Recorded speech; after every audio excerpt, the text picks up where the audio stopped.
Mais uma vez estou aqui para levar a palavra de Deus, a palavra do livro de Isaías. Hoje vamos meditar no capítulo 26. Mas antes vou fazer uma oração. Senhor Deus Todo-Poderoso, eu te peço, Senhor, que neste dia o Senhor me ilumine a minha mente, o meu coração, para que eu possa meditar na sua palavra e transmitir a sua palavra, Senhor, com fidelidade ao que a tua palavra diz, Pai. É o que eu te peço no nome de Jesus. Amém. Então hoje vou meditar no capítulo 26, que ainda continua a profecia a respeito do final dos tempos. Aqui no capítulo 26, no capítulo 27, Isaías ele intercala a profecia tanto para, ainda relacionando a profecia para Judá, capital Jerusalém, como também a profecia para o final dos tempos. Quando ele fala em Judá, capital Jerusalém, é em relação à vinda do Messias, ou seja, do reino messiânico que viria e traria a paz necessária para aquelas guerras que existiam em Israel. E depois ele faz uma metáfora intercalando com a profecia para o final dos tempos, que Jesus também virá para trazer o seu reino glorificado aqui nessa terra, onde ela será transformada, e vai também trazer paz aos que habitam na terra, porque os que passarem pela grande tribulação, esses também serão vitoriosos. E juntamente com aqueles que vão ganhar a salvação, eles vão reinar numa cidade santa, que é a Nova Jerusalém. Então nós vamos ver aqui um capítulo que fala sobre um cântico de confiança na proteção divina. Então Isaías começa dizendo assim: naquele dia se entoará este cântico na terra de Judá. Este dia pode ser o dia em que Jesus viria, ou seja, seria o nascimento de Jesus Cristo, né? Esse dia representa não apenas um momento específico no tempo, mas também um estado de ser, uma época em que a justiça e a redenção de Deus se manifestarão plenamente. Isso poderia acontecer tanto na vinda de Jesus, o menino Jesus, que viria na forma de homem para trazer redenção ao mundo, como também na vinda do Senhor Jesus, na segunda vinda dele, que também vai se manifestar a glorificação de todos os seres, né? E nesse dia é um dia de celebração, um dia de cântico, né? E esse cântico, ele começa dizendo assim: Deus lhe põe, temos uma cidade forte. Deus lhe põe a salvação por muros e baluartes. Abri vós as portas para que entre a nação justa que guarda a fidelidade. Ou seja, aqui os muros e antemuros que ele está dizendo representam a proteção divina que envolve todos os crentes. Essa imagem aqui evoca a sensação de refúgio e abrigo, onde os filhos de Deus podem encontrar paz e segurança em meio aos tormentos da vida. Ele está dizendo: Deus lhe põe a salvação por muros, ou seja, aquela pessoa que entra na salvação, ou seja, aquela pessoa que se converte, que aceita Jesus Cristo como Senhor e Salvador, ele já entra nesta salvação, ele já entra nesse reino que é cercado por muros, ou seja, já existe uma proteção para aquela pessoa que ganha a salvação. Então por isso que ele diz: Deus lhe põe a salvação por muros e baluartes. Aí ele: abri vós as portas para que entre a nação justa que guarda a fidelidade. Então todos nós temos que abrir essa porta, que é a porta do nosso coração. Quando você abre a porta do seu coração, Jesus entra e o reino de Deus vai entrar também.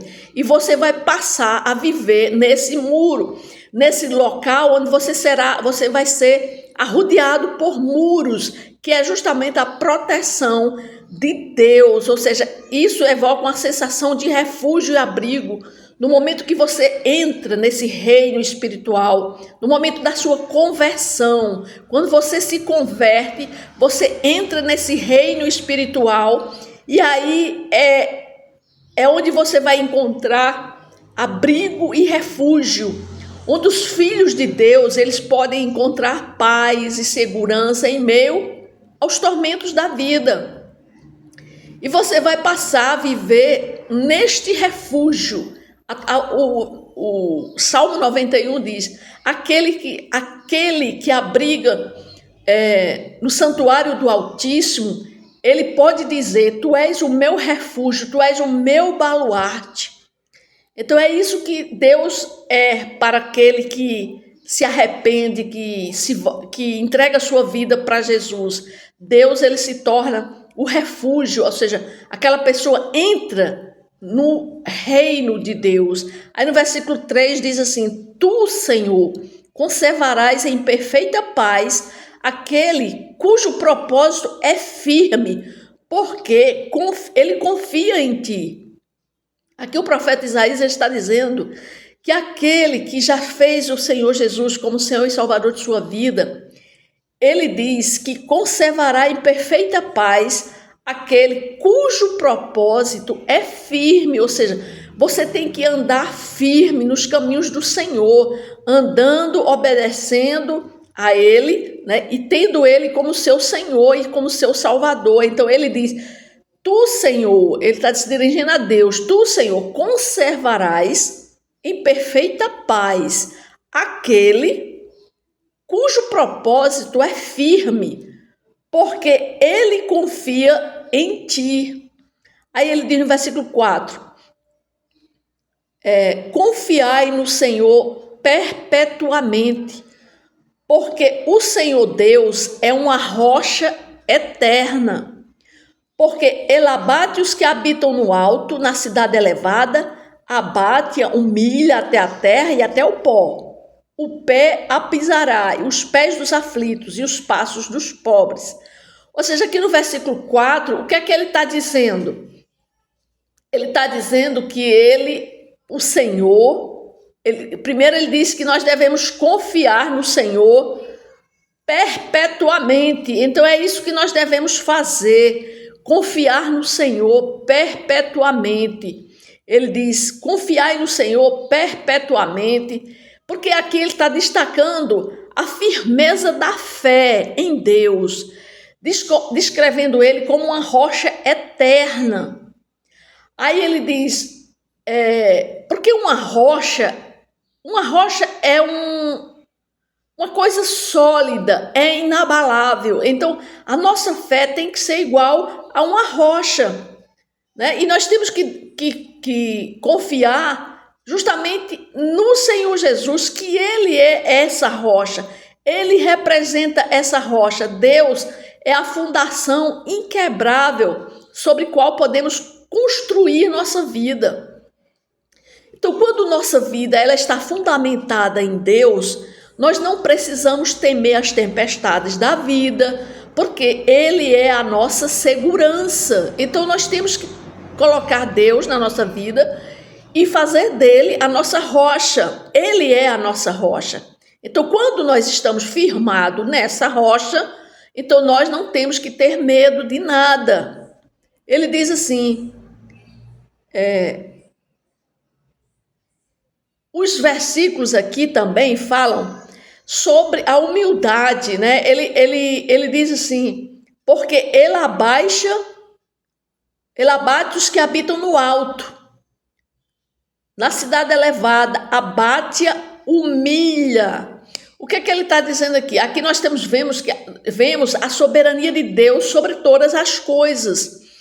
Ele é capaz de exaltar, mas também ele é capaz de humilhar. Ele é capaz de erguer, ele também é capaz de derrubar. No entanto, sua ação é sempre motivada pela sua justiça e graça.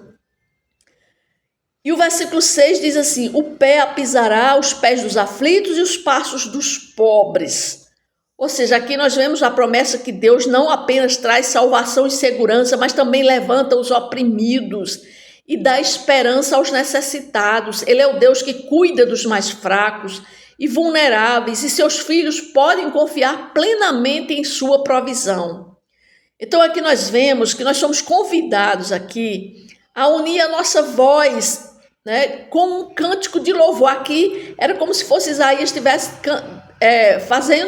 entoando um cântico para ele, porque aqui ele está dizendo que mesmo diante das adversidades nós podemos confiar na proteção e na paz, naquilo que Deus nos oferece. Ele nos oferece, quando você está firme no propósito, como ele diz, confiai no Senhor perpetuamente, porque o Senhor Deus é uma rocha eterna. Então nós precisamos apenas confiar nele. E isso é uma declaração de fé na rocha eterna que é o nosso Senhor. Então nós temos que confiar nele. Ele é aquele que abaixa os orgulhosos e exalta os humildes. Então, nós temos que sempre lembrar que a humildade é uma coisa importante para Deus. Nós temos que ser humildes na dependência dele. Nós jamais podemos fazer as coisas por nós mesmos. Tudo que nós temos que fazer na nossa vida, nós temos que colocar Deus em primeiro lugar, porque tudo depende dele. Então, se eu confio e se eu tenho ele como o meu Senhor, então eu tenho que colocar sempre ele em primeiro lugar na minha vida. Isso é você ser humilde, saber que você não é nada e que você depende dele para tudo. Aí no versículo 7 ele diz assim: a vereda do justo é plana, tu que és justo. Aqui quando ele fala em justo, o justo aqui é aquela pessoa que já foi justificada pelo sangue do Cordeiro, ou seja, aquela pessoa que já se arrependeu e já entregou sua vida para ele. Então essa pessoa, ela agora foi justificada por Jesus. Jesus morreu por ela. Então no momento que ela se arrepende, entrega sua vida para o Senhor, ela passa a ser justificada. Ela passa a ser uma pessoa separada para o reino de Deus. Então, ela foi justificada. Então, a vereda do justo é plana. Ou seja, só é plana a vereda daquele que já foi justificado. Ele diz: tu que és justo, aplanas a vereda do justo. No versículo 8 diz: também através dos teus juízos, Senhor, te esperamos, no teu nome e na tua memória está o desejo da nossa alma. Então aqui, o que o profeta Isaías está falando é que o caminho do justo, aquele que já foi justificado por Deus, ou seja, aquele que já foi justificado, os seus pecados já foram colocados nos pés da cruz. Isso aqui representa a conduta reta e virtuosa daqueles que buscam viver de acordo com a vontade de Deus. Então, uma pessoa justa, ela anda nos caminhos do Senhor, ela obedece ao que a palavra de Deus diz. Então, essa pessoa é chamada de justa. Por quê? Porque ela segue, ela representa, ela obedece, ela tem uma conduta reta e virtuosa, porque essa pessoa ela busca viver de acordo com a vontade de Deus. E quando ele fala um caminho plano, ele sugere aqui uma jornada clara e desobstruída. Um dos justos, eles podem seguir firmes em direção à comunhão com Deus. Então, uma pessoa que é justa, ela sente, ela tem a convicção de salvação, ela tem a certeza que irá morar no céu, e ela tem a certeza que ela anda nos caminhos do Senhor. Aí ele diz mais, no versículo 9 diz assim: com minha alma suspiro de noite por ti, e com meu espírito dentro de mim eu te procuro diligentemente, porque quando os teus juízos reinam na terra, os moradores do mundo aprendem justiça. Então aqui, o que é que o salmista está falando? É que o salmista aqui, ele está dizendo que o caminho no caminho dos teus juízos te esperamos. Ou seja, aqui nós vemos uma ênfase na busca pela sabedoria divina e pela compreensão dos juízos de Deus. Ou seja, o povo, ele clama pelo conhecimento de Deus e pela experiência de sua justiça. O nome e a memória de Deus aqui são mencionados aqui, como nós vimos,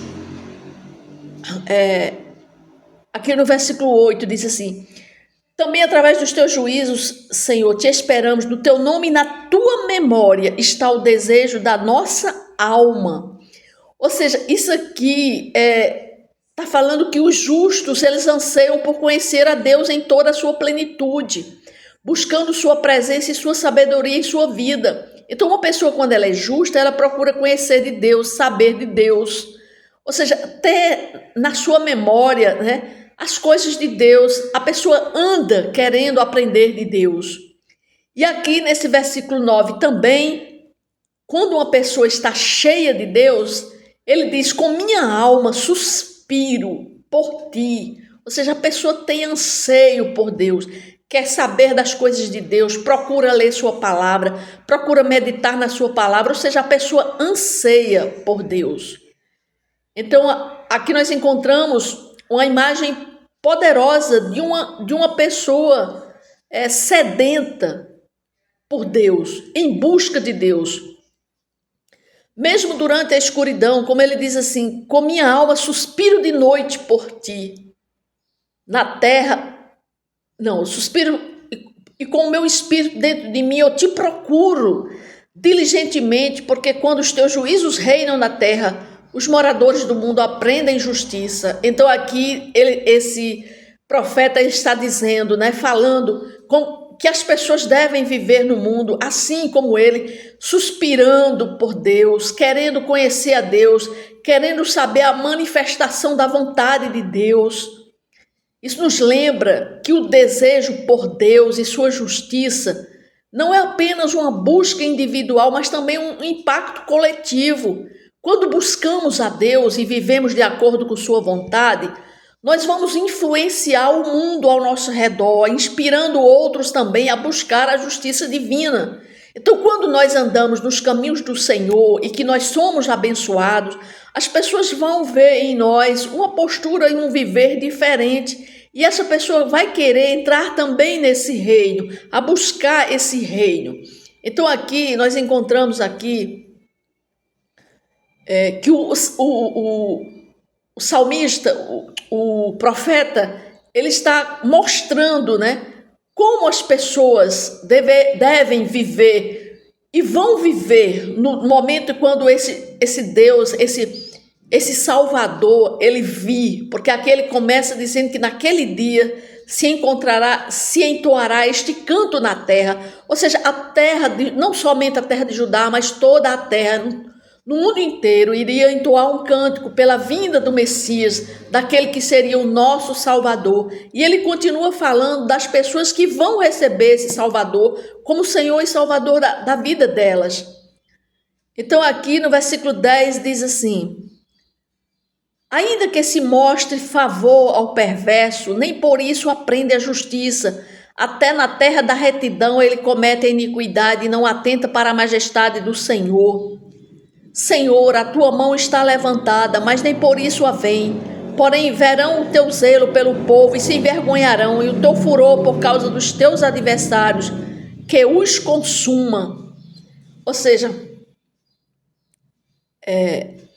aqui o profeta Isaías, ele está falando que enquanto Deus manifesta sua mão levantada para chamar a atenção da humanidade, muitos permanecem cegos para sua presença e seu zelo pela justiça. Eles não percebem sua ação, nem reconhecem sua autoridade. Porque diz que ainda que se mostre favor, ou seja, Deus é bom para todos, para o bom e para o perverso. O perverso tem, muitas vezes, pessoas que nunca conheceram de Deus e são pessoas abençoadas. Os ímpios, muitas vezes, são abençoados, porque Deus ele vem para todos, não só apenas para os que são dele, mas ele veio para toda a humanidade. Então, Deus ele se manifesta, né, a todos. Aí no versículo 11, no versículo 13, 12, diz assim: Senhor, concede-nos a paz, porque todas as tuas obras, tu as fazes por nós. Aqui nós vamos ver, esse versículo explora como a diversidade pode ser uma ferramenta de transformação, levando os corações a clamar por Deus e finalmente a redenção, porque ele diz assim: Senhor, concede-nos a paz, porque todas as nossas obras, tu as fazes por nós. Ó Senhor, Deus nosso, outros senhores têm tido domínio sobre nós, mas graças a ti, somente é que louvamos o teu nome. Ou seja, muitos, às vezes, quando não estão ainda no reino espiritual, eles estão servindo a quem?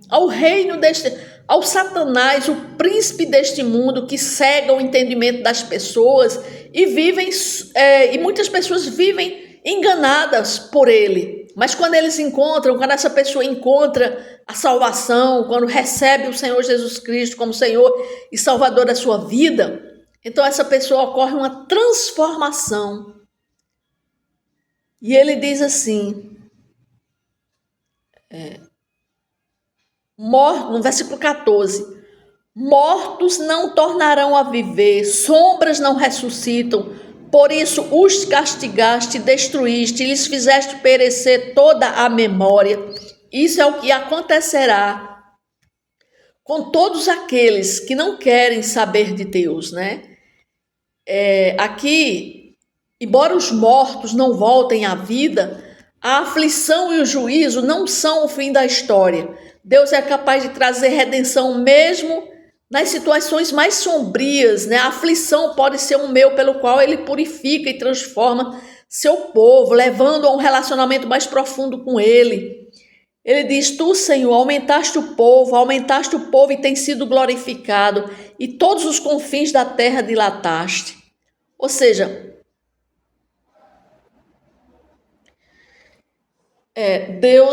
Jesus, ele veio para a redenção da humanidade, né?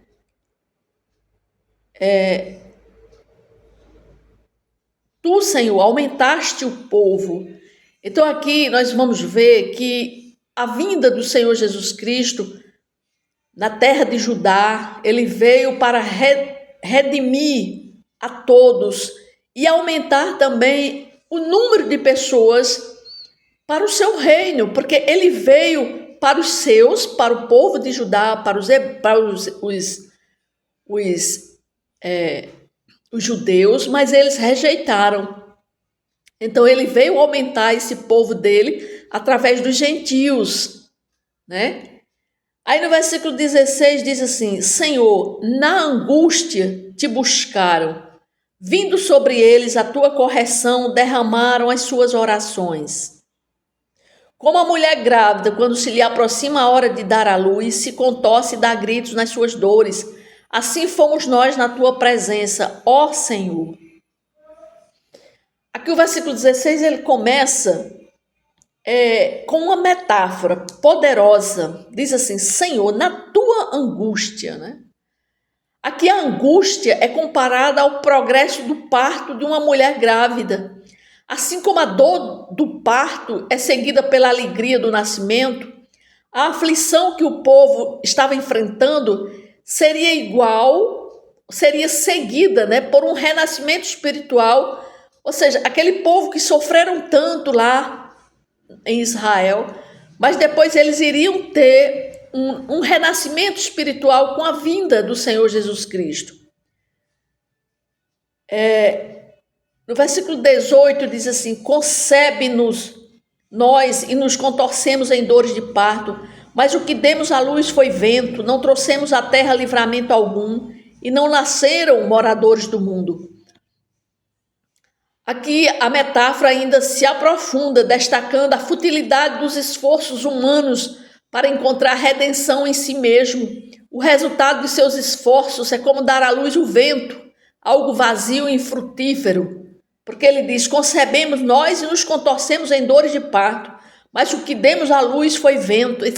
Ou seja, ninguém pode ganhar salvação por ele mesmo. Ele tem que se entregar a sua vida a Jesus, ele tem que se render, ele tem que pedir perdão, porque ninguém sozinho vai a lugar nenhum. Então todos nós temos que ter esse momento dessa redenção, dessa conversão, desse novo nascimento espiritual aqui nessa terra, para ganharmos essa vida eterna.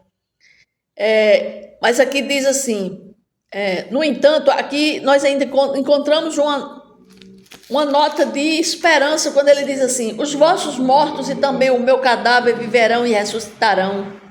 Ou seja, despertai e exultai os que habitais no pó, porque o teu orvalho, ó Deus, será como orvalho de vida, e a terra dará à luz os seus mortos. Aí já vem uma metáfora em relação ao final dos tempos, né? Que os mortos, eles vão se levantar, todos eles vão, os vossos mortos e também o meu cadáver viverão e ressuscitarão. Ressuscitarão. Despertai e exultai os que habitam no pó, porque o teu orvalho, ó Deus, será como orvalho de vida, e a terra dará à luz os seus mortos. Então todos vão se levantar dos seus túmulos, né? Deus, ele vai trazer vida aos mortos. A promessa aqui da ressurreição é apresentada como uma realidade que trará alegria e exultação. Imagina que alegria nesse dia, onde todos os mortos vão se levantar. Onde estiver um morto, ele vai trazer a vida, né? E essa esperança na ressurreição é fundamental para a fé no Deus de Israel. Ele aponta para a crença na vida após a morte, na capacidade de Deus de trazer redenção, mesmo nas situações mais desesperadoras. Os mortos não estão condenados ao esquecimento, mas restaurados à vida. Agora, aqueles que foram mortos e que foram mortos no Senhor, né? É uma promessa de ressurreição dos mortos, mas os mortos que foram mortos no Senhor. Deus é capaz de trazer a vida da morte, restaurando aqueles que estão perdidos e trazendo alegria e esperança. Mas essa é uma promessa, é uma fonte de conforto e confiança para todos que enfrentam o desconhecido da morte, lembrando de que a vida eterna está ao nosso alcance por meio da fé em Deus. É um convite a despertar para a esperança da vida após a morte e a exultar na fidelidade do Senhor, que cumpre suas promessas. Então nós não temos que ter medo da morte, porque se nós estamos firmes na rocha, andando na sua presença, confiando e tendo a convicção de salvação, crendo que o Senhor Jesus Cristo já levou os nossos pecados na cruz, e se eu estou andando e confiando nele, então eu não tenho que temer a morte. Aí no versículo 20 diz assim: vós, pois, povo meu, entra nos teus quartos e fecha as tuas portas sobre ti, esconde-te só por um momento, até que passe a ira, pois eis que o Senhor sai do seu lugar para castigar a iniquidade dos moradores da terra. A terra descobrirá o sangue quem bebeu e já não encobrirá aqueles que foram mortos. Então aqui nós vamos ver que é o destino final dos ímpios. O profeta aqui aborda o destino final dos ímpios, lançando luz sobre as consequências da rebelião contra Deus. Quantos vão perder a salvação? A palavra de Deus diz que os que vão perder a salvação vai ser igual à areia do mar. Imagina quanta gente vai perder a salvação. E aqui esses versículos nos convidam a considerar a importância da obediência e a advertência contra a resistência à vontade divina. Tantos resistem ao chamado, né, ao convite da graça, mas muitos não querem. Então aqui o versículo 20, ele começa com uma mensagem de esperança, né, e proteção para o povo de Deus. Essas palavras aqui no versículo 20 é um convite à confiança na proteção divina. Ele diz, aqui quando ele fala, entra nos teus quartos e fecha as tuas portas sobre si, ele aqui está falando que esses quartos sugerem um refúgio seguro, onde o povo de Deus ele pode encontrar abrigo enquanto a ira divina passa, porque a ira de Deus vai vir sobre esse mundo, né? A ira de Deus vai ficar irado com essa terra. É tanto que essa terra vai ser queimada. O fogo irá queimar todos os moradores da terra, como ele diz aqui, porque o Senhor sai do seu lugar para castigar a iniquidade dos moradores da terra. Então, isso não implica que os justos estarão isentos de dificuldades, mas que Deus é o seu refúgio e sua segurança, mesmo em meio às tribulações, mesmo nós estando neste mundo. Mas se você está refugiado em Deus, você passa através dessas dificuldades, você vai superar todas as dificuldades, porque você está alicerçada na rocha. Então, o que é que nós podemos pensar, o que é que nós podemos aprender com esse capítulo 26, né? Primeiro, nós temos que orarmos pedindo pela graça de Deus para que nós possamos confiar nele como nosso refúgio constante, porque aqui ele começou que nós temos que buscar a ele como um refúgio, né? Porque ele é quem fortalece a nossa fé. E é em Deus que nós encontramos paz, mesmo em meio às tempestades. Então a nossa confiança deve estar em Deus. E que a nossa confiança também tem que ser inabalável. Nada vai nos tirar do caminho da justiça, do caminho de Deus, do caminho da obediência a Ele. Porque Ele é a rocha sobre a qual nós podemos construir nossa vida. Nós temos que construir nossa vida sobre uma rocha que é Jesus. Amém?